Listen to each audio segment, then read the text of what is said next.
মাগুরায় শিশু আছিয়া ধর্ষণ ও হত্যা মামলায় 2 চিকিৎসকের বিরুদ্ধে অজামিনযোগ্য গ্রেপ্তারি পরোয়ানা জারি করেছে আদালত। সকালে জেলা নারী ও শিশু নির্যাতন দমন ট্রাইব্যুনালের বিচারক এম জাহিদ হাসান এই আদেশ দেন।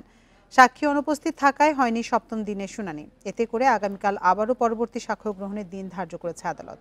রাষ্ট্রপক্ষের আইনজীবী মনিরুল ইসলাম মুকুল জানান, এর আগেও ওই দুজন চিকিৎসক আদালতে সাক্ষ্য দিতে হাজির হননি। আজ তাদের সাক্ষ্য দেওয়ার দিন ধার্য ছিল। এর আগে শুনানির জন্য জেলা কারাগার থেকে সব আসামিদেরকে আদালতে হাজির করা হয়। এখন পর্যন্ত মামলায় 27 জনের সাক্ষ্য নেওয়া হয়েছে। আগে সমন দেওয়া হয়েছিল, সাক্ষীদেরকে প্রথম সমনের প্রসেস দেওয়া হয়েছিল, গতকাল ওয়ারেন্টের প্রসেস দেওয়া হয়েছে।